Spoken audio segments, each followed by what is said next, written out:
I have raised roughly 3 times as much as the Democratic candidate, and our numbers are going up. His numbers are going the opposite direction. So what I'm hoping is that he will do the same self-reflection that I do and go, what is best for the country? Not what is best for me, not what is best for the party, but what is best for the country. And given the times we live in, I believe the importance of this election is such that hopefully we all make the right decision.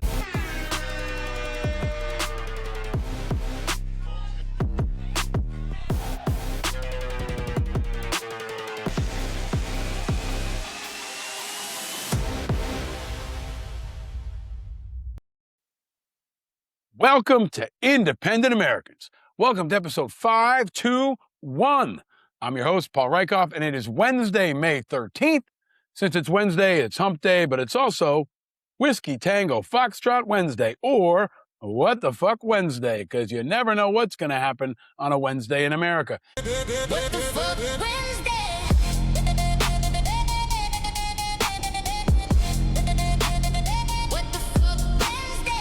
And I'm coming to you from New York City, USA, where the weather here is very nice again. Very, very nice. Almost as nice as in South Dakota, where there's a man running for Senate out there that lives by a code, the cowboy code of the West.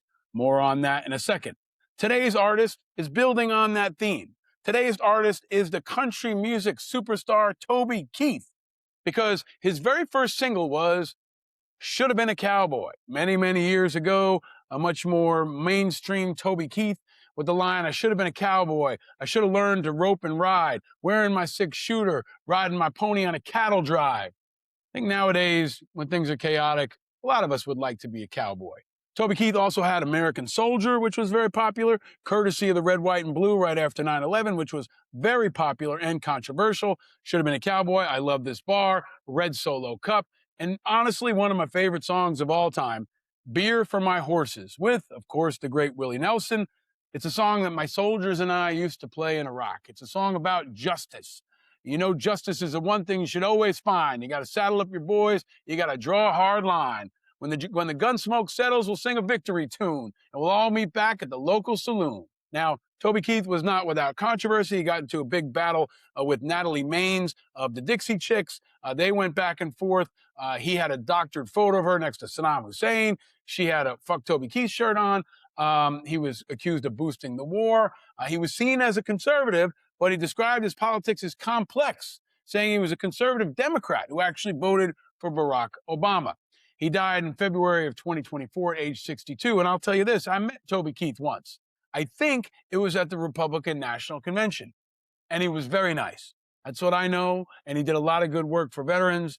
He considered himself a patriot. And he wrote a good song about cowboys. And it's a time for cowboys. We need some cowboys, the good kind of cowboys. And I'm going to bring you the 5 eyes riding in like the cavalry that I bring you in every single show, and especially today: independence, integrity, information, inspiration, and impact. And our guest is going to bring you that. In our Meet the Independent Candidate series next installment, I'm going to continue to bring you independent veterans who are meeting the moment, who are stepping up. And today, we got a real cowboy for you. He is Brian Bengs, coming up in just a minute. He's a Navy and Air Force veteran, very smart and studious guy. He's worked in academia. He's worked in the Air Force for a long period of time, and he's now running against GOP incumbent Mike Rounds and Democrat Julian Bedouin. The incumbent is Mike Rounds. He is heavily favored, but the Democrat wasn't born in South Dakota. He was an executive leadership fellow at the Obama Foundation. He is a state trooper, but he has no chance in hell in a place like South Dakota.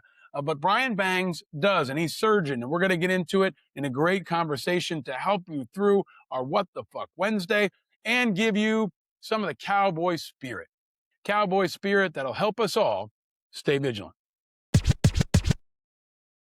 All right, on this Whiskey Tango Foxtrot Wednesday, I want to share with you another post that I saw from Coach Lyle yesterday. If everyone would strive to be the captain of their team, as opposed to the MVP, there would be a lot better teams. Now, Derek Jones said this, whoever Derek Jones is. But as a guy who's coaching Little League every day and coaching flag football and trying to be a positive role model for young people in our community, I see too many kids who want to be the MVP and not enough kids that want to be the captain, that want to focus on the team over themselves.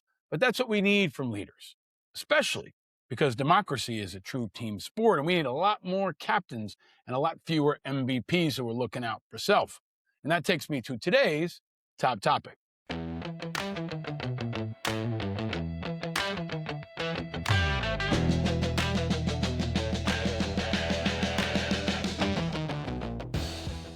All right, riding in off the sunset. There is a storm coming because today, I think the top topic is this. Today is a very good day for China, and it's a very good year for China. Could be a very good decade for China, in part because Trump is very unpopular, very, very polarizing, very, very radioactive, and he's also very, very rude. Trump is a rude asshole, and China, among others, is loving it. Yesterday, there was a clip that's gone around that I have to play for you, underscoring how he is a rude asshole who continues to speak to people in an inappropriate way. Play that clip, please, Chris. So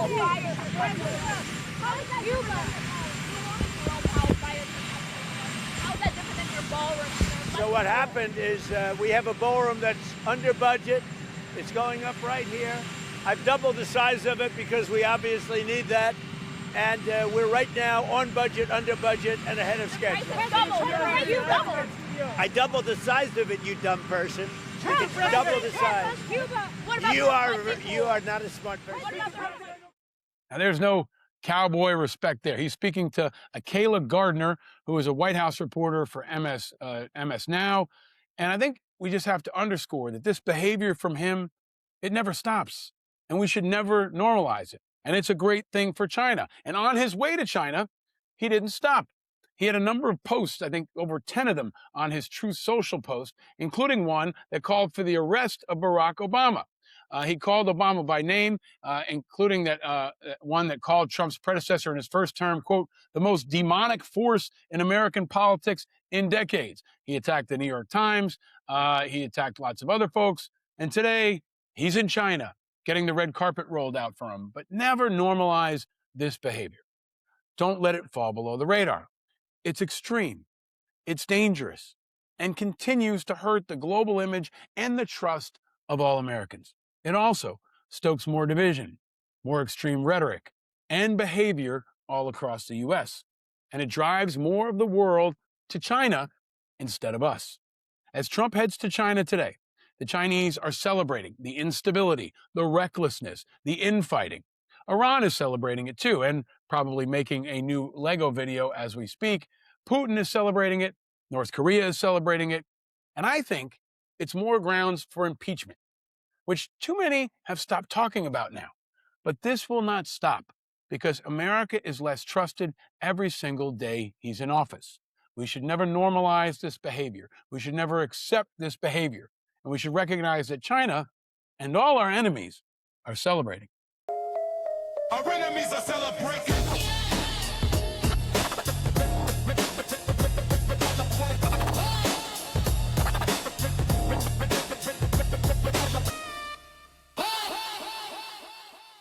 All right, one more, just to underscore how Trump is very un-cowboy-like, very undignified, very un-samurai-like. Around the world, people hate Trump. And this one is maybe below the radar.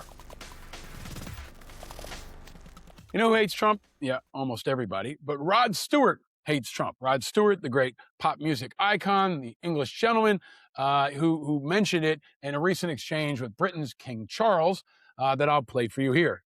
Hello, sir. May I say well done in the Americans? You were superb. Absolutely superb. Put that little black bag in his place. Now, that was Charles meeting with celebrities to mark the 50th anniversary of the King's Trust at London's Royal Albert Hall. And that is the great Rod Stewart calling our president, quote, that little rat bag, which is how most folks feel. He is unpopular. He is the enemy to many people around the world, as much as Iran, which I'll get to in a second. But don't accept it. Don't normalize it. And of course, keep in mind Rod Stewart and stay vigilant.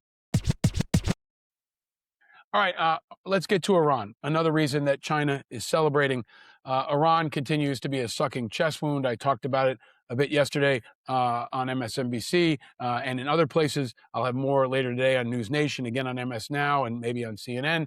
But I continue to underscore that this has become a sucking chest wound for our military and our economy, and that we can't trust anything coming out of the regime in Iran, of course, but we also can't trust the White House. Jonathan Swan at the New York Times and others has new classified military intelligence assessments from earlier this month that show Iran has regained access to most of its missile sites, launchers, and underground facilities. U.S. intel assesses Iran has restored operational access to 30 of 33 missile sites it maintains around the Strait of Hormuz. And 90%, roughly, of Iran's underground missile sites are partially or fully operational. This is a big deal. They are not annihilated.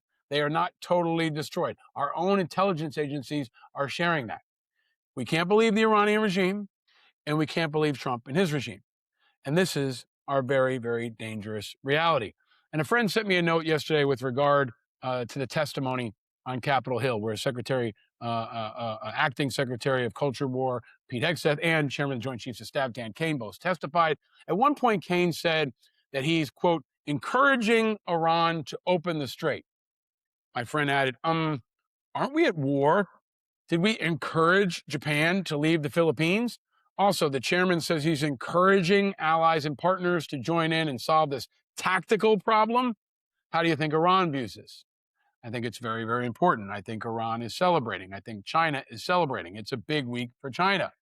And check this out. Related, underscoring why Iran is becoming a sucking chest wound that has been unauthorized. There is breaking news from ABC that says the Army is cutting training because it's short billions of dollars. What do you know? The Army has a shortfall between $4 and $6 billion. A sudden budget crunch. They're slashing training costs across the force. It has drastically expanded its operational footprint the Army has at home and abroad. The cuts are going to include elite schools to unit level training, abrupt cancellations, and unusually aggressive spending scrutiny before the fiscal year ends on September 30th. So now our Army has to scramble. Major drivers, you should not be surprised, but you must remember, have been associated with the costs of the war in Iran and expanding mission securing the southern border. And additionally, the National Guard has ongoing deployment to Washington, D.C., which alone is projected to cost roughly $1.1 billion. Now, the service is trying to absorb ballooning personnel expenses and trying to cover homeland security missions. And the Army is hoping to be reimbursed for some of the expenses that it also incurred during the shutdown.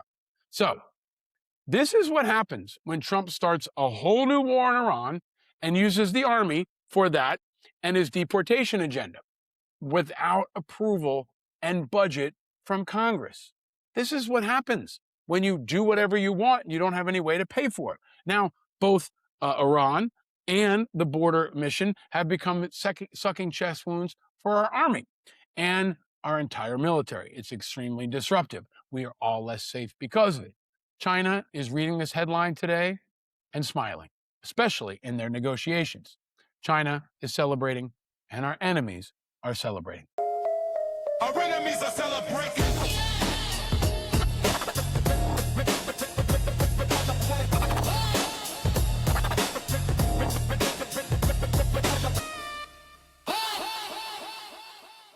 They're also celebrating because over at DHS, it's not good either.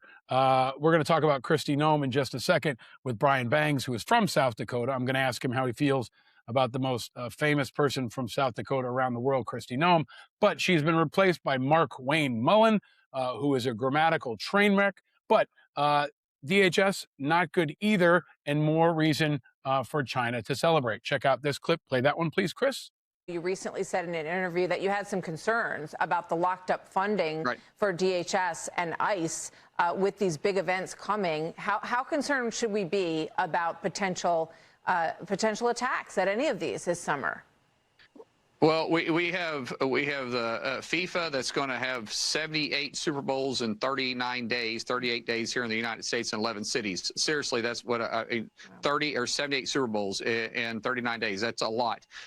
We have obviously Freedom 250 that DHS employees are working very hard for. We're getting ready for the World Military Games that follow right after that, and then we have the Olympics in 2028. What happened with FIFA and Freedom 2028 is because we were in a shutdown for 76 days and the Democrats were just playing this political game because they want open borders and they don't want to deport criminals that's walking on our streets. They put us in a position where we were just being reactive to threats that were facing us leading up to these games. The first game. Yep. When Fox News is worried and is unsettled, you should be worried too. I mean, that's saying the quiet part out loud. And here's another question. Is Mark Wayne Mullen telegraphing their punches? I think they're definitely telegraphing their message. And if anything happens at the World Cup or this summer, they're going to blame the Democrats. But are they telegraphing their punches again? Will they say that because of all this, they'll have to send in the military to cover down and provide security for every single World Cup game? Is that what they're saying? This is one way they could put more troops in more cities. This summer, ahead of the elections, without congressional authorization. Don't have a failure of imagination. They don't. Stay vigilant.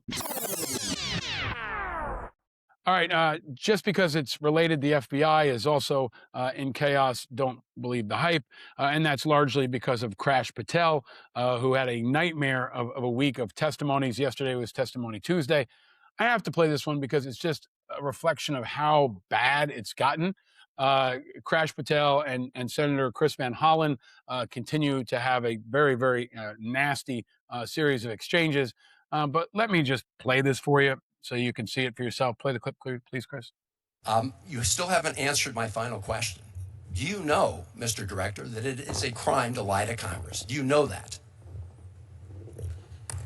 I do not lie to Congress. I didn't ask you that. And you're insinuating that I am because I asked you whether you know. You want to correct your time in this session where you got steamrolled by the facts so you can have a Twitter narrative. Mr. So you can Director, go raise more money and spend more money on $7,000 just let the record I'm not show, going to give it Chairman. to you. The director there. So here's the deal. Even if you're a fan of Crash Patel, I mean, this is not good to have him battling with our Senate like this and our Senate battling with him. Of course, if they're covering your drinking, it's generally not a good sign of your leadership. But most importantly, this is our FBI director. This is our FBI director, people. And it's another reason China is celebrating, and especially because it's also overflowing into our economy and there's more bad news there that's good news for China. Today, we found out that producer prices have shot up 6%, adding pressure on companies to hike prices on you. Yep, the wholesale inflation came in hot last month. The AP has the story. Producer prices went up 6% from a year earlier, the highest point in more than 3 years. Of course, the Iran war is pushing up energy prices, and companies are pushing those costs onto you. Energy prices went up almost 8% from March to April and 22.7% from a year earlier. You probably know this if you need energy, unless you live off the grid or in a tent. We'll talk to Brian Bengs, who is living close to on the land, in contrast to Mike Rounds, who lives in a mansion. But if you're using gas or diesel or fertilizer, you've seen that the dominant fuel used in shipping, diesel, has jumped 13%. Gas prices continue to rise overnight. The national average is now $4.51 a gallon, according to Motor Club AAA, which I guess still exists. But $5.51 is the average. That means, roughly half of you are even higher. Shoot me a note on social media or sound off in the comments on YouTube or anywhere else. Tell me what gas prices are like in your area and how you feel about it. Because if you're not angry, you're really not paying attention, or maybe you're walking to work and living off the land. But it's another reason we all need to remember that China is very happy this week. You need to try to be a cowboy and ride on above it and stay vigilant. All right, next generation cowboys are the people of Ukraine. Brian Bengs is coming up. He's a veteran. He understands Ukraine. He's going to talk about that. But today is day 1530 of Russia's full-scale invasion of Ukraine.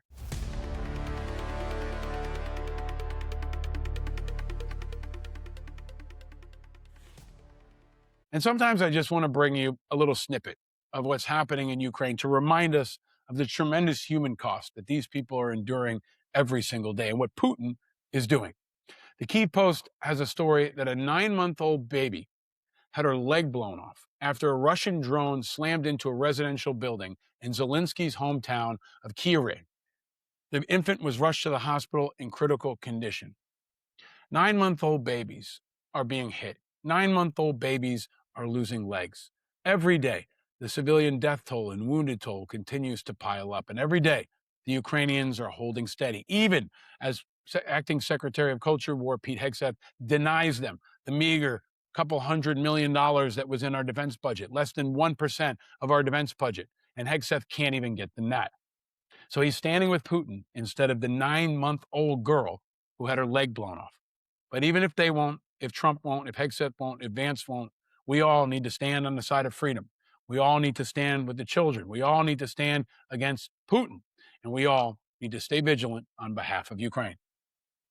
All right, we've talked a lot about how veterans can lead the way. You're going to hear from Brian Bengs in a second in my latest Meet the Independent Candidate series. Yesterday was another day of primaries. We talked about how many thousands of folks are squeezed out of the primaries in places like West Virginia. But there was a big race that the independent community in particular was watching, and that was the primary in Nebraska for Senate. And the Democrat that won the Senate is Cindy Burbank. And here's the interesting part. Cindy Burbank won handily last night, significantly. There's no question about that. And she says she's going to exit the general election race, which would clear the field for veteran independent Dan Osborn to face off against billionaire Pete Ricketts, the Republican incumbent who is not a veteran. Now, this is really, really significant because the path is now clear for independent veteran Dan Osborn to make history. I'll have him on again on the show soon, but it's become clear in more parts of the country that independents are not the spoilers. The Democrats are the spoilers in many states. The Republicans are the spoilers in others, and they're both spoiling our democracy. It's time to shift the dialogue. It's time to underscore that the Democrats and Republicans are the real spoilers, and we are the plurality, and soon will be the majority.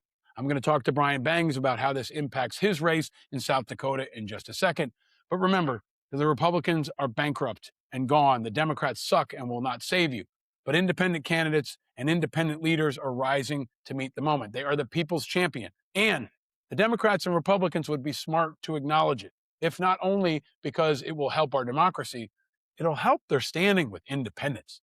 Independents pay attention, and they know who stands with democracy, who stands with common sense, and who stands with the parties and the billionaires. Because independents especially stay vigilant. Stay vigilant. Stay vigilant. All right, before we get to Brian in just a second, let's talk about sports. NBA continues to be amazing. Last night, the Spurs crushed the Timberwolves 126-97 at home. Victor Wembanyama with 27 points and 17 rebounds. This dude is so fun to watch. Even if you're not a basketball fan, watch Victor Wembanyama. Watch a 7'4" guy run the floor and shoot threes. He's a very, very special player. And it looks like the Spurs are in control and can close it out. They now lead 3-2. I think the Wolves are done. Spurs are in overdrive, and they're going to meet OKC in what should be a fantastic Western Conference Finals. Meanwhile, on the East Coast, the Eastern bracket, the series is tied 2-2. Tonight, we have the Pistons at home against the Cavs. Cade Cunningham continues to be amazing. Donovan Mitchell continues to be amazing. I hope they go 25 games and exhaust themselves so the Knicks have an easy flow into either OKC or San Antonio. NHL also continues to be great. The Sabres won a big one in Montreal last night to tie the series at 2-2. And the Golden Knights won 3-2 at home over the Ducks. They now take a 3-2 lead there and can close it out in the next game. And tonight, the Avalanche take a 3-1 lead at home, looking to close out the Wild. And speaking of Cowboys, Cowboys are people who are independent, who have integrity, who represent the land and the people. And in sports, we lost a cowboy of a good kind yesterday. Jason Collins, the first active NBA player to come out as gay, died yesterday at age 47.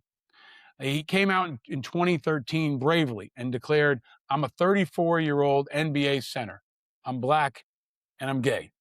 He was a journeyman in the NBA, but bravely came out. He's died of a form of cancer. He was a true trailblazer. He was a brave person, and remembered as a great teammate, someone who always sacrificed for the team. That's what we need. Great teammates, less MVPs, more captains, and more brave leaders. Leaders who live by a samurai code. That's what Collins kind of did. And that's what our guest coming up does. Brian Bengs is running in a really tough race, in a really tough part of the country, but he has a code, an ethos. And I want to read to you the values that he has on his website that I think are important, not just for a political campaign, but for life. Live each day with courage. Always finish what you start. Do what has to be done. Be tough, but fair. When you make a promise, keep it. Ride for the brand. When he says, what is a brand for a public official? It's the regular folks, not the career partisans, but most of all for South Dakotans. And he's riding for South Dakota. Talk less, say more. Remember that some things aren't for sale, and know where to draw the line. Brian Bengs is a cowboy, and he's leading a cavalry. Men and women all across this country who are rising to meet the moment, who are representing the best of the American spirit, and are looking out for the people, not for the parties. He's coming up. He's a cowboy. He's a leader. He's an inspiration, and he's going to help us all, especially on this What the Fuck Wednesday. Ride forward and stay vigilant.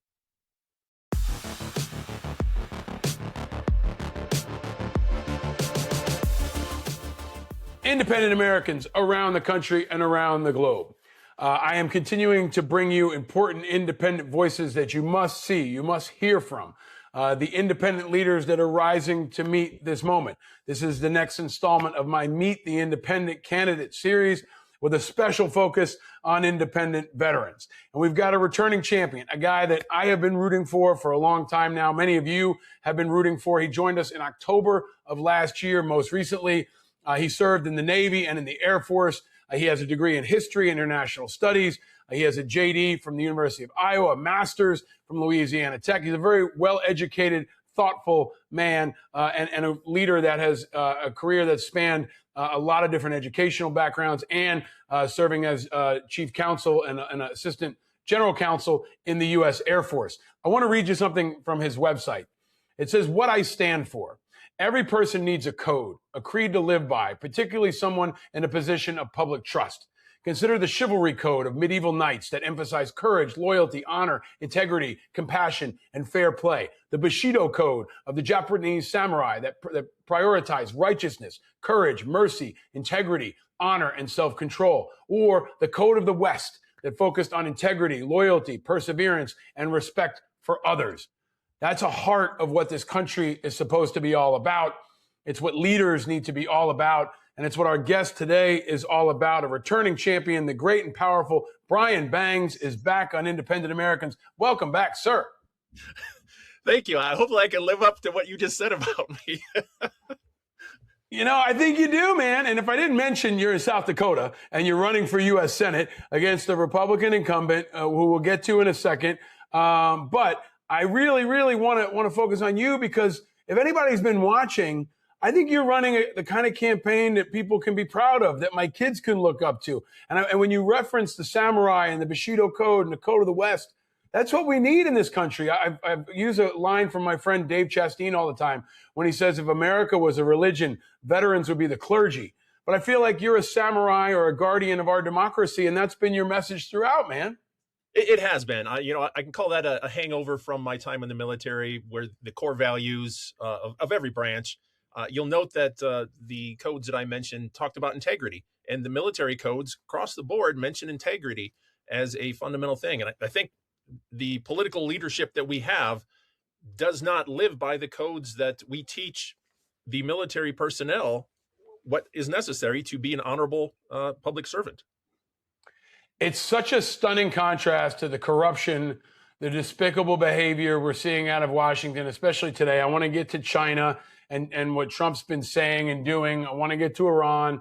But let's go back to where you are and how are you? I mean, you're still in the trailer. Last time we talked to you, this is how grassroots your campaign is your campaign headquarters is a trailer, somewhere in South Dakota. But where are you, man, and how are you? Yeah, I'm still in the trailer in Hot Springs, South Dakota, about 50 feet from where my house is. That was supposed to be done last summer. Will hopefully be done this summer. We're in the process of firing the general contractor today, actually, so I can get somebody new that will actually show up and work and finish what needs to be done. So yes, my wife and I are both tired of the trailer. My office here is the kitchen table. So when it's time to eat, I have to pack everything up and shove it off to the side. So yes, it would be nice to have a house or an office somewhere where we don't have to do double duty with food and drinks and everything. But it underscores how real you are. I mean, you're pretty much as connected to the land as you can be without pitching a tent. I mean, but it's also a contrast. I mean, Trump's building $1 billion ballroom. Folks are getting rich off the war and lots of other stuff. And folks in South Dakota are hurting and angry and looking for a leader. I want to go deeper in that. But how's it been being on the road, traveling that state? You put a lot of miles on. You're talking to a lot of people. You know, what are you seeing and feeling out there in South Dakota, man? Yeah, well, for everybody that doesn't know, we had to submit signatures. I needed 3,500 signatures to get on the ballot by the end of April. And I'm proud to say that we got 4,600, and we had the highest validation rate for signatures of any candidate this cycle that turned in signatures at 94%. So I logged a lot of miles. You start at the beginning of January, and our deadline was April. So we were out at 15 below, standing outside for cars to drive through to sign. And then towards the end, it was 85 degrees when we were standing outside. So 100-degree swing over our signature collection. But it is a lot of work to do that. But at the same time, it's very fulfilling and encouraging because I talked to so many people and I heard pretty much the same thing about, can you just make it work? Can you just make the government do what it's supposed to do like it used to do, which we're not seeing anymore? And of course, with this party space situation, that is a big contrast. I've not met anybody that's like, oh yeah, that's what we needed. That's what Mike Rounds needs to be focusing on, is getting $1 billion for a party room that, if you work out the numbers, the space that they destroyed, the East Wing, it had a capacity of roughly 200 people. And the new one, the current plan, I guess, is supposed to have 1,000 people. So the numbers work out. We're paying $1.25 million per extra seat to have a bigger party space.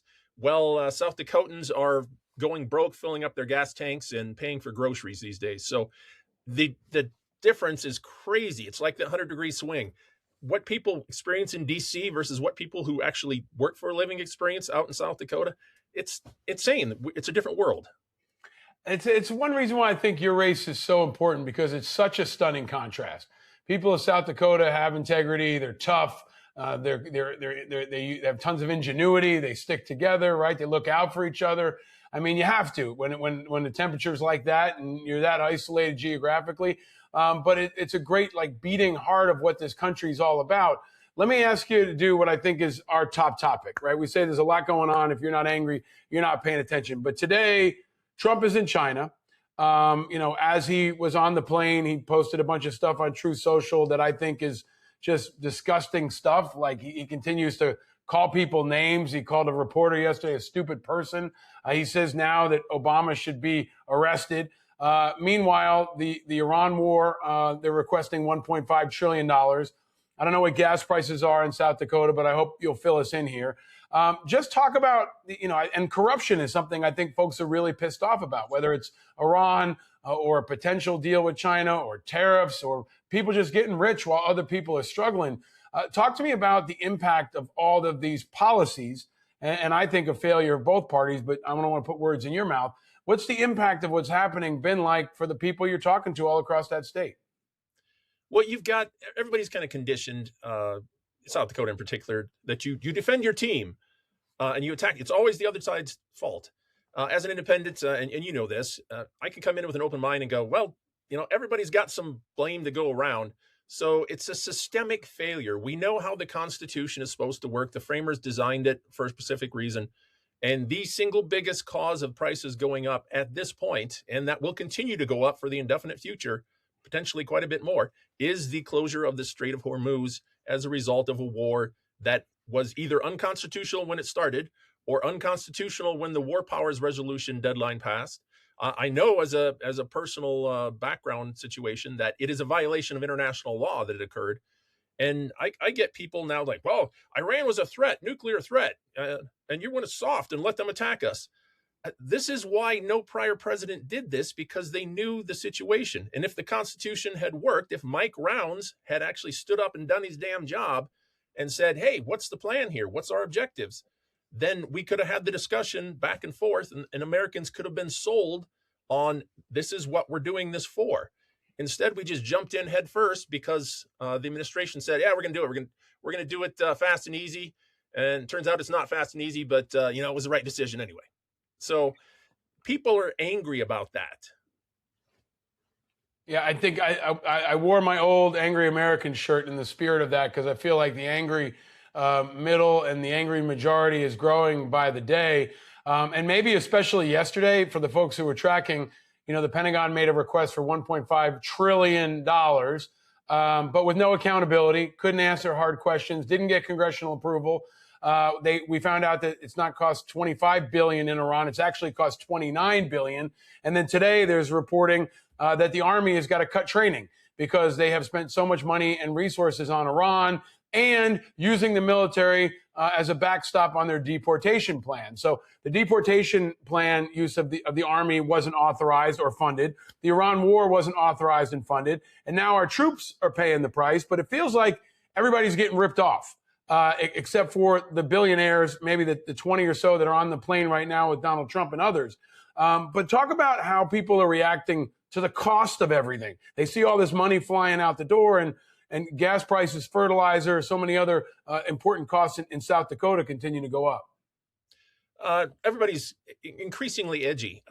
When I was filling up the gas tank a couple days ago, there was a woman filling up on the other side of me, and I mentioned it's getting kind of expensive to fill it up these days. And then she just told me what you just mentioned, like, oh yeah, the billionaires are getting richer. Well, we pay more, and we're stuck, and the debt's going up. So the anger is brewing, even when you just make casual conversations at the gas station. So this is not sustainable. I think everybody recognizes that. It's just a matter of, are you going to step up and do something about it? And it's easy to point fingers like, it's this administration, it's the prior administration. The system is broken. Congress for decades hasn't done its damn job because they're more happy to just try to stick it to the other side and dodge accountability.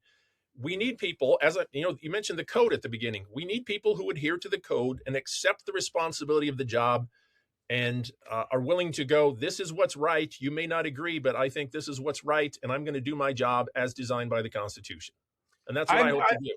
I've watched your race with so much focus because I think you're so articulate on defending the Constitution, which is something that I think is core, especially to the veterans community, but core to independence and core to America. I mean, Republicans used to be the party of the Constitution, used to be the party of laws, used to be the party of not engaging in regime change and forever wars. But now we've got both parties complicit in regime change wars, forever wars, no accountability, and just blowing through the Constitution.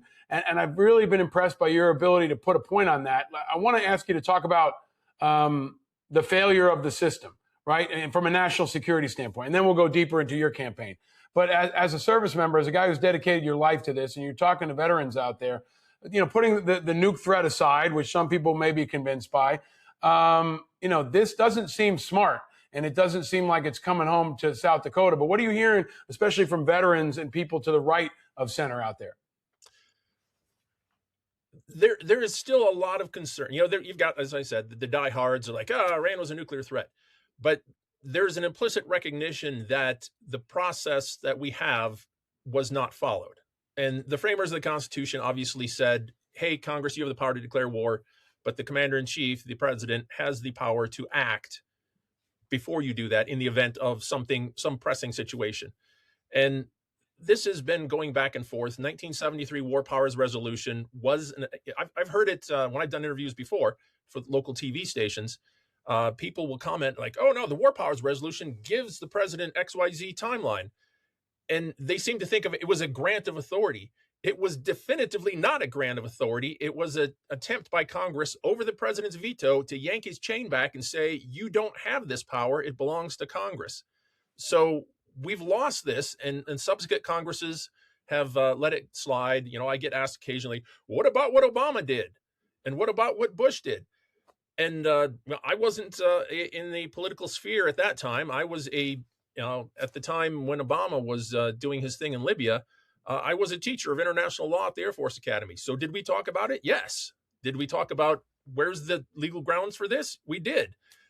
And I had my students at the Air Force Academy debate the legality of going to war in Iraq as a matter of international law. So these are things that Congress is supposed to be doing and holding up their power, according to James Madison, the father of the Constitution, but they're too happy not to do that. So again, I want the Constitution to work like it's supposed to work. It's a systemic failure that we're just ignoring it, and the administration either does not respect Congress or it is not worried that Congress will actually live up to its obligations. So either way, it's a problem for our system, and it's been brewing for quite a while. Let me ask you to respond, Brian, to something else from the news today. There was a primary yesterday in Nebraska. We are all, rooting for Dan Osborn, the independent veteran out there. I know you and Dan stay in touch. But Cindy Burbank has won the Senate primary in Nebraska for the Democrats, but she says she's going to drop out because she realizes that she is the spoiler. This is somewhat like your state, right? I mean, in your state, Democrats have no chance. They're actually less popular than Donald Trump, and they are the spoiler. I would argue the Republicans are spoiling our country too. But for the sake of the election, in a state like yours, in a state like Nebraska, Democrats are the spoilers. But can I get your immediate reaction to that news out of Nebraska and how you hope it might impact your race in South Dakota? Obviously, I'm rooting for a similar outcome here. And I would just note that the traditional way that you judge the vitality and vigor of a campaign is by polling and fundraising. And polling shows that I am competitive in a one-on-one race with Mike Rounds. People like my background, the military service and the law of armed conflict, specialization, that sort of thing. And so my polling, three polls over the course of 9 months show me either tied or leading him. And I've got ads going on this month to try to get the word out about me as an option. So we anticipate the next poll will be even better. The fundraising, I have raised roughly 3 times as much as the Democratic candidate, and our numbers are going up. His numbers are going the opposite direction. So what I'm hoping is that he will do the same self-reflection that I do and go, what is best for the country? Not what is best for me, not what is best for the party, but what is best for the country. And given the times we live in, I believe the importance of this election is such that hopefully we all make the right decision. Brian, you have a new ad out because the GOP primary is coming up. Let's go below the radar and get under the hood a little bit on your campaign. You are running against Mike Rounds. He does have to have a Republican primary, right? That will be on June 2nd. And then it looks like we will have the matchup that we've been waiting for. I think most folks would like to see a head-to-head matchup. But talk to us about what you think that primary means for you as an independent, where independents can't vote in that primary, as I understand it. So you've got Mike Rounds basically getting a rubber stamp. He's been supportive of the Iran war. He hasn't been exercising his authority. But talk about the primary in particular and why you think it's important for folks inside of South Dakota to think about. Well, in South Dakota, like most of the rural red states, whoever wins the Republican primary is basically the de facto winner of the general election because people just go, good, that's my guy. So Mike Rounds does have a Republican opponent. He is woefully underfunded, but we actually just shared part of his TV interview on our social media post because I'd agreed with him on the situation with Iran. He and I share the same opinion that you should have done your job, Mike Rounds, in advance and gamed out what are the issues here? Why are we doing this? And that wasn't done. So he and I are in agreement on that. Is he going to win the primary? It is a theoretical possibility, but given his lack of funding and lack of name recognition, I kind of doubt it. So I'm anticipating Mike Rounds to just sail through that without basically just a minor speed bump for him. And then what happens after that? I know, usually there are debates. Do you have any indication of whether or not Rounds will debate you? How many debates do you want? And if he, what often happens is the incumbents, especially that are wealthy and well-established, try to ignore you until they can't. How are you going to overcome that and be creative in making sure that Mike Rounds can't ignore you? Yeah, that is going to be what I expect, is that I would suppose probably at best we might get one debate late after early voting has started. Realistically, I don't anticipate that he will debate me. I will happily debate. I would, in fact, go so far as to say the what I call soundbite debates, where everybody gets 30 seconds to respond, and you turn out your soundbite, and then you move on to another subject.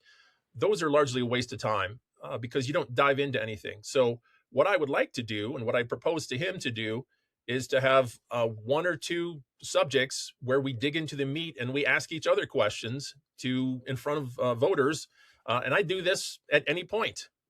So I'm happy to have as many debates, like actual debates, Lincoln Douglas style debates, as he would be wanting to have. And as you highlighted, I don't anticipate he'll want to have any. So far, he has dodged town halls even because he doesn't want to answer for what he is and is not doing in Congress. I think this is really, really important. I mean, especially for Republican voters in South Dakota, you've got basically like a coronated guy who isn't been accountable to the voters. He's taken your vote for granted, and he's not a veteran, right? And now you've got a contrast with you, a guy who can talk about the issues. And also, you have a respectful tone here, Brian. You're not a bomb thrower. You're not waging personal attacks. You're talking about policy. You're talking about issues. For folks, since we may not get that debate, or if we do, it's going to be later, can you dig a little bit deeper on the differences between you and Mike Rounds? I mean, he's on one column, you're on the other. Help voters understand in South Dakota and folks around the country how you're very different from Mike Rounds. Well, I would say just at the core, what I've gone, when I was out gathering signatures and when I do town halls, I start by asking people, do you think that big money controls our politicians? And, I, of course, think that. And literally to a person, every single person, and I've talked to thousands of South Dakotans, Republicans, Libertarians, Independents, Democrats, to a person, everybody thinks, yes, big money is controlling our politicians. And so I've sworn off corporate or any PAC monies, special interest monies, and I'm not looking for them. They wouldn't give them to me anyway, but I'm not soliciting them. So I'm relying on small dollar donors. And you contrast that with Mike Rounds when you think of like everybody opposes big money controlling politicians. He is the embodiment of big money controlling politicians. His monies, his campaign funds, 98% come from big money donors and corporate PACs and that sort of thing. And you just get 2% roughly coming from regular folks that aren't able to write you a max out check. So who wants to reform the system? The guy that benefits from the system right now, or the guy that actually is taking the harder path here because it is harder to raise money when people are giving you 10, 20, 30 bucks than when people are writing checks for $10,000. So that from the onset is the biggest difference between us, that he's happy with status quo. I think the status quo, as does every South Dakota voter, I think the status quo needs to change. Beyond that, of course, Mike Rounds does not want to do his job. I believe, for better or worse, if the president is doing something that I consider wrong or is exceeding his constitutional authority, I believe in what the framers believe, that we should, legislative branch should jerk the chain and say, look, you can't do this. That's not constitutional authority. Mike Rounds does not believe that. So these are the big structural issues. Can I ask you also to talk about tariffs? I mean, tariffs are impacting rural states really, really profoundly, but talk about your view on tariffs, Brian, and the Trump tariffs and how they've impacted South Dakota. Tariffs should be a surgical tool. So they're not bad by default, but they're bad by default when you say, I'm going to tariff everything. And by the way, the president doesn't have the power to do that. It's not his constitutional authority. It's the legislative branches. So the legislative branch should have, again, stood up and said, you can't do that. If you want tariffs, ask us. And if it's a good idea, we can do that. But it is, South Dakota is an agricultural state, obviously. So the first victim for reciprocal tariffs from countries that have gotten targeted is agricultural imports. So the South Dakota ag markets have taken a big hit, and farmers are suffering from that. You tack that onto the fact that now the gas and fertilizer, diesel and fertilizer costs are skyrocketing, and farmers are looking at a very bad year. So the tariffs was the first wave. The diesel oil prices is the second wave that, unfortunately, farm bankruptcies are on the upswing, and these are factors that are key to that happening. Let me ask you one last question, then we'll get to something good. I'll go first and you can go second. But talk about Trump. I mean, Trump is the elephant in the room. He dominates every conversation, especially on Iran and tariffs and to some degree ICE.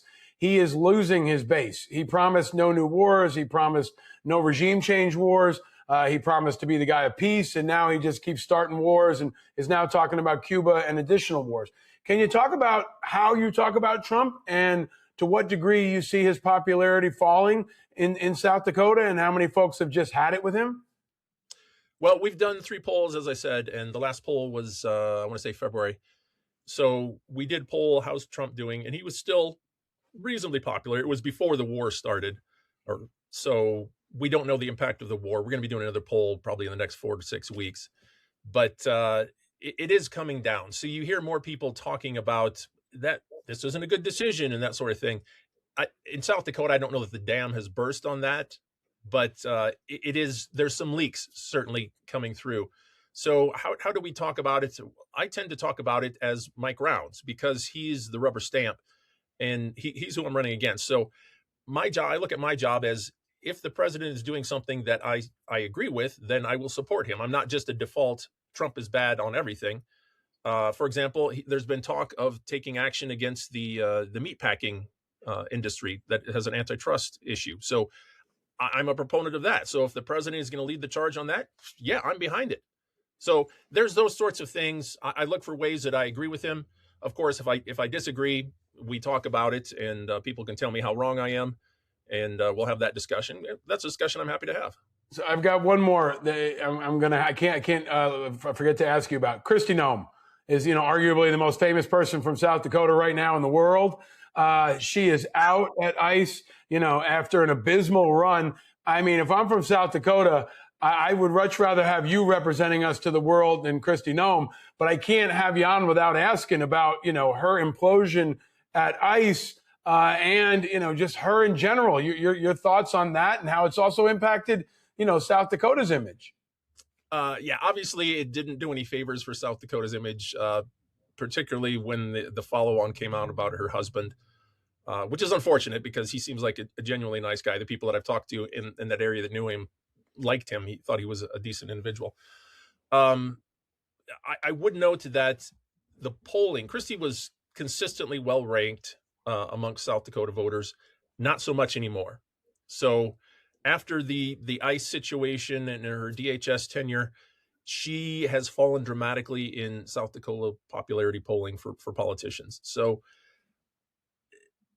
does that signal a change? The governor's race right now, we've got 4 candidates, and they're each trying to be more extreme right than the next. So it is an interesting situation to see who will come out on top of that, because it's kind of she was doing the extreme right thing before they were. So they're trying to follow in her path in many ways. So yeah, I don't know how it's going to shake out though.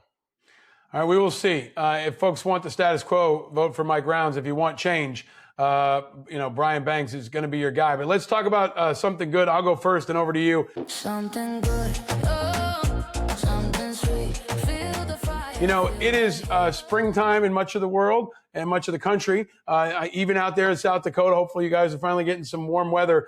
And I was reminded today about something that is important to reflect on. We're not wearing masks anymore. There was such a long period of time where the weather got good, and in many places, some places more than others, kids had to wear masks. We had to wear masks, and it just sucked, especially when the weather got hot and you wanted to be outside and feel that sun on your face, and everybody everywhere was wearing masks. That is no longer the case, and I want to just celebrate all the scientists who've helped us get through this, all the common sense politicians who've moved us forward beyond that, and especially all the kids who had to endure all that. They were especially resilient. I know it was difficult for me and my My big guy was a kindergartner at the time, but they just plowed through it. And as the sun begins to warm this country, as summer is around the corner, I just want to reflect on something good, is that we're not wearing masks anymore. Now, there's a new virus coming off the ship, and hopefully that won't change things. Hopefully Trump will be on it, and Kash Patel and Kennedy will overperform and be on it. But for now, I'm going to reflect on the fact that not wearing a mask this spring and summer is something good. Over to you, Brian. What do you got on this Wednesday, as I sometimes call a what the fuck Wednesday, because you never know what's going to happen. But what have you got that's something good? Well, this is obviously it's spring, so it's planting season. You've got some flowers coming up. We see the fawns. I've got a lot of deer wander through my property, so the fawns are wandering through. Young turkeys are wandering about. We've had some young birds out at the bird feeder this morning. So just seeing everything come alive again, and the birds are all singing. That is what I missed for quite a while. So it is quite nice to have it back. All right, I celebrate that. That is something good. If folks don't follow you on social media, they should, because like our Fred Todd Achilles and others, you're in some of the most beautiful places in America.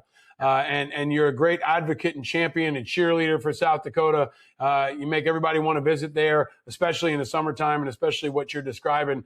And I just want to make a note. Look, if you want to vote for the guy who's in the mansion and building ballrooms, vote for Mike Brown. If you want to vote for the guy who's literally living on the land and will defend the land, then Brian Bengs is your guy. Independent Veterans of America is continuing to recruit and support. We're looking for more Brian Bengs. So if that means you, check us out at independentveteransofamerica.org. We're going to continue to make endorsements that will likely include Brian in the next couple of days and weeks. He continues to be a great champion for independence, but for all Americans. You're the finest kind of patriot, man. Every time I talk to you, I'm inspired, and I hope people feel the same way. Just keep it up, man. We're rooting for you. We're behind you, and we're grateful for you. Thank you so much. I really appreciate it. I would be killed by my staff if I didn't mention the website, bengsforsouthdakota.com, and that is BENGS for southdakota.com. Check it out. You can read more about the Code of the West and a variety of other things. I've been criticized for having more words on my website than any other Senate candidate in the country. I think that's a good thing. Others think it's not, but you can judge for yourself if you check it out. I think it's a good thing because it's really well written. It's really smart. It's really thoughtful. It shows your commitment. I think your website is great. I think your new ad is great. And you're a guy who's continuing to get momentum, and I think also focused on execution. And I'm going to go back to the Samurai Code, the integrity that's so important. Brian, you're one of those candidates that even if you don't win, and I'm rooting for you to win, I hope you win, you are adding such a positive force to the national discussion. And that's what's so exciting about all these independent candidates. You're driving the dialogue in a positive direction. You're focusing on issues that people care about, and you're a people's champion, the kind that we can all root for, man. So I wish you the best, but maybe next time you'll be in the House, or maybe even better, you'll be in the Senate. But the great Brian Bengs, folks, check him out. Link in the bio. Donate, volunteer, do what you can. He's out there fighting for all of us. Thanks, Brian. Thank you for having me. Appreciate it. My thanks to Brian Bengs, coming to us from the trailer. Again, this dude lives in a trailer, and his opponent lives in a mansion. I want the dude in the trailer who knows what it's like to struggle. I want the dude who knows what it's like to struggle to fill up his gas tank and stays among the people. That's what Brian Bengs is all about. Every week, I'm going to have new independent veterans that I will introduce you to. Next Wednesday, you will meet Karen Matthews, who is an independent running for Congress from California's 23rd District. She is a Navy veteran, a doctor, a small business owner, very captivating and inspiring leader. She will join us next Wednesday, and I'll try to bring you independent veterans at least every Wednesday, if not more. Tomorrow, a different veteran, a different kind of analysis. Preston Stewart is a monster on YouTube. He's got over 1 million followers. He's an Army veteran who breaks down national security issues. We're going to talk about the latest out of Iran and around the world. I'll be on News Nation today, as I am every Wednesday with Connell McShane at 3. I'll be on MS Now, maybe at 4, maybe at 5 with Nicole Wallace, maybe again tomorrow with Katie Tur. But we're daily here. If you dig what we're cooking, if you want to ride with us, follow everywhere, especially on YouTube, on Spotify, on Apple Podcasts. Leave us a review. Tell people if you like us. If you don't like us, keep it to yourself. No, let us know. We're open to all feedback because we're trying to get better every single day. And spread the word. Also, our new morning newsletter is cooking. It's called TMI, The Morning Independent, but also TMI, which Chris and I think is a pretty good name. So get TMI every morning in your inbox. Go to independentamericans.us or link in the show notes here to get that. And of course, to subscribe. Go to our Patreon community, chip in a couple bucks if you can. And if you want to run for office like Brian Bengs, check out independentveteransofamerica.org. We are announcing new endorsements every day. Today, we are proud to announce that we are endorsing Lindsay Church, who's running for Congress outside of Chicago and Illinois. You've heard Lindsay Church on this show, and today they are getting the endorsement of IVA. The latest, we're going to try to get one every couple of days. So if you're not signed up for IVA, please do that. Follow them on social. And we're going to continue to launch new independent veteran leaders, tell you about new independent veteran leaders. We're looking for 100 of them, and we're on track, so check that out. And if you're among the 45% of Americans who are independent, this is your show. We're not the spoilers. They are. And our independent movement is bringing hope for the future. I hope you felt that today with Brian Bengs. Country over party, people over politics, light over heat, challenging the status quo in a way that the cowboy spirit has always done, and fueling a new movement that spans all across our society. And as you hear every week on this show, that movement is growing. More and more of them are coming. Cowboys, cowgirls, cavalry, samurai, they're all coming. And they're bringing the hope that is the oxygen of our democracy. If you enjoyed this episode of Brian Bengs, please share it far and wide, especially with anybody in South Dakota. Share it with anybody you know who's a veteran. Share it with anybody you know who's a cowboy. And invite others to declare their independence. And stay vigilant, my friends, because eternal vigilance is the price of freedom. And no, you're not alone in your vigilance. We're all vigilant, and we're all in this together. You know, Joe Rogan and others, Sean Ryan, have been saying that we are politically homeless, or they are politically homeless. I don't think we're homeless. I think we're free. We're choosing to be free of the parties, of the corporations, of the billionaires. We're not homeless. We're free. And there are more and more of us by the day.